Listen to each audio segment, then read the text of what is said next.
ये पढ़ते हैं हम लोग आज अनिश्चयवाचक सर्वनाम। इससे पूर्व की कक्षा में हम पढ़ चुके हैं निश्चयवाचक सर्वनाम, पुरुषवाचक सर्वनाम और आज पढ़ेंगे हम अनिश्चयवाचक सर्वनाम। ठीक है, इसका डिफिनेशन है कि जिस सर्वनाम शब्द से किसी निश्चित व्यक्ति या वस्तु का ज्ञान नहीं होता है उसे अनिश्चयवाचक सर्वनाम कहते हैं। मतलब क्या है कि ऐसा सर्वनाम शब्द जिससे हमें किसी निश्चित व्यक्ति का ज्ञान नहीं होता है, किसी निश्चित वस्तु का ज्ञान नहीं होता है, उसे कहते हैं हम अनिश्चयवाचक सर्वनाम। जैसे है कोई आया है, जैसे हम कहते हैं कि कोई आया है।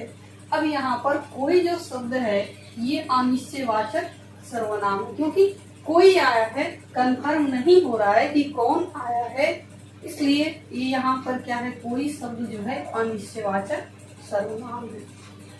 यहाँ है घी में कुछ गिरा है, घी में कुछ गिरा है, क्या गिरा है कुछ कंफर्म नहीं है, इसलिए ये अनिश्चयवाचक सर्वनाम है। किसी को बुलाओ, किसी को भी बुलाओ, नाम पकड़ के नहीं कह रहा है कि अमुक व्यक्ति को बुलाओ। अगर नाम पकड़ के बुलाए तो ये हो जाएगा निश्चयवाचक सर्वनाम। उसे बुलाओ, इसे बुलाओ, तो ये निश्चयवाचक सर्वनाम हो जाएगा। लेकिन कह रहा है कि किसी को बुलाओ, तो किसी को मतलब कन्फर्म नहीं है, इसलिए क्या है, अनिश्चयवाचक सर्वनाम है। ठीक है, अब इससे पहले हम आपको बताए थे कि सर्वनाम शब्द के ठीक बाद अगर संज्ञा आ जाए तो वह सर्वनाम न रह करके विशेषण का काम करने लगता है। तो आइए देखते हैं।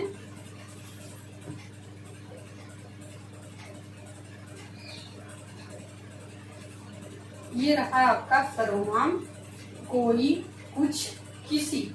यहाँ पर केवल सर्वनाम है, इसके ठीक बाद कोई संज्ञा शब्द का प्रयोग नहीं हुआ है, इसलिए ये किसका काम कर रहा है, कोई, कुछ, किसी सर्वनाम का काम कर रहा है। और इसके कोई के ठीक बाद कोई संज्ञा शब्द आ जाए, कुछ शब्द के ठीक बाद कोई संज्ञा शब्द आ जाए, किसी के ठीक बाद कोई संज्ञा शब्द आ जाए तो विशेषण बन जाता है।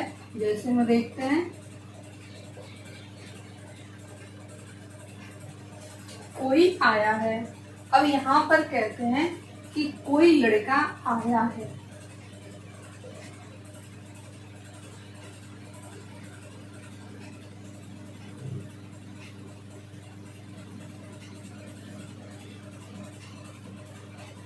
कोई लड़का आया है।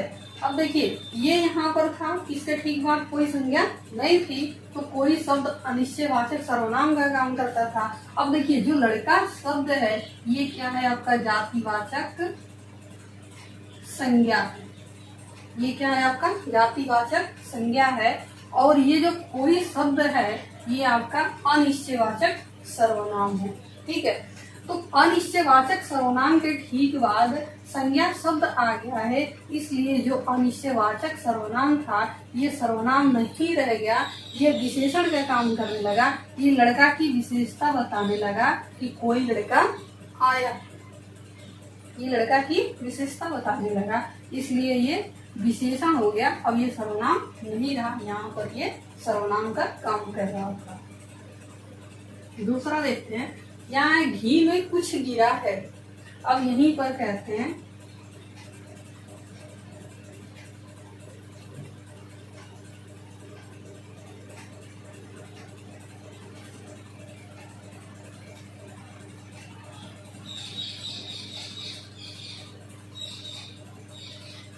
घी में कुछ मिट्टी गिरा।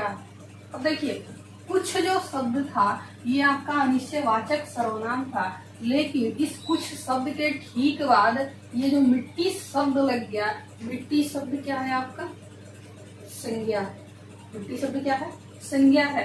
तो कुछ शब्द के यानी इस सर्वनाम के ठीक बाद संज्ञा लग गया, तो ये किसका काम करने लगा, ये विशेषण का काम करने लगा।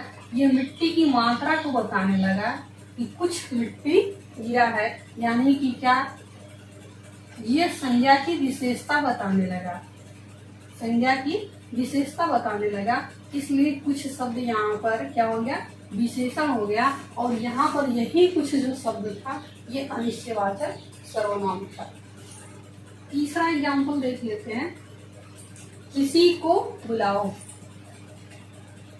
अब यहाँ कहते हैं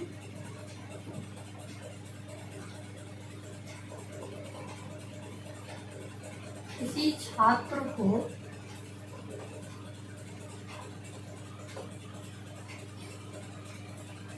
छात्र को बुलाओ। देखिए किसी जो शब्द था इसके ठीक बाद कोई संज्ञा यहाँ नहीं थी, इसलिए ये अनिश्चयवाचक सर्वनाम था। और वही यहाँ पर किसी छात्र को बुलाओ, जो छात्र शब्द है ये आपका हो गया जातिवाचक संज्ञा।